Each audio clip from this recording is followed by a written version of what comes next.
এই হলো সুযোগ, এই সুযোগে আমার কাজটা আমি সেরিনি। আশেপাশে কেউ নেই তো? কেউ দেখে ফেলবে না তো? না, আশেপাশে কেউ নেই, যাই কাজটা করে ফেলি। বহুত দিনের চেষ্টার ফল আজ আমার সফল হইল। এই আজ তোর কিটা বাসাই। রোদ ডুবিস নি কেন? যা যা মরি যা। শালার এইবার কাজ হইস, মনে হয় তো মরিস। আজ কিন্তু এই জাগা জমির সম্পত্তির ভাগ নিয়ে আর কেউ থাকলো না। একটুকুন পিসি কিনা আমার জাগা জমির ভাগ সব বাইর করে নেই। নিলি নে, আয় নিয়ে যা। কি তোর চাচা এত খারাপ? বাপ নাই মা নেই, তোরও মেরে ফেলতে চাচ্ছে? এটা ইয়েতিম বাচ্চার উপর এভাবে অবিশ্বাস তো মেনে নেওয়া যাবে না। চল দিন ভাই, এম জঘন্য কাজ হারুন করলো কি জন্য শুনে আসি। চলেন ভাই, হারুন এই কাজ কেন করলো এর কৈফিয়ত তোর দেয়াই লাগবে। ও চাচা, চাচা কিরে কিডা রে আবার ডাকতিস?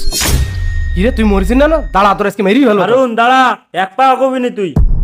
ভাই ভাবি বেশি নেই, ভাইপোটা নদীতে ফেলাই মেরি সম্পত্তি একা খাওয়ার ধান্দা। এই এতিম বাচ্চার মুখের দিক তাকাই তোর একটু মায়া এলো না নদীতে ফেলাই দিতে? একটা মাত্র ভাইপো, তাও পানিতে ডুবাই মারি ফেলতেছিস। তোর ভাই ভাবি মরার পিছনেও তোর হাত থাকতে পারে। আমরা গ্রামের লোকজন বিষয়টা আইনের আশ্রয় নিয়ে তদন্ত করে দেখবো। আমার তো মনে আসছে অপরাধী তুই। ঠিক কথা বলেছিস, এর করি কোনো বিশ্বাস নেই, যে কোনো মুহূর্তে এর মেরে ফেলাই দিতে পারে। ভাই মেন নেশাল সম্পদের লোভে মাথা লই গেছে, তা না হলি মা বাপ মারা এতিম ভাইপো মানে নিজের সন্তানের মতন কেউ মেরে ফেলাই দিতে পারে? আপনি ঠিকই বলেছেন ভাই, চলেন আমরা নিয়ে যাই। এতিমের মাল আত্মসাৎ করা এই জেলের ভাত না খাওয়ানো পর্যন্ত শোধরাবে না। চলেন আমরা গ্রামের লোকজনদের খবর দিই। নিশ্চয়ই যারা অন্যায়ভাবে এতিমের সম্পদ ভক্ষণ করে তারা নিজেদের পেটে আগুনই ভরে, আর অচিরেই তারা জ্বলন্ত আগুনে প্রবেশ করবে।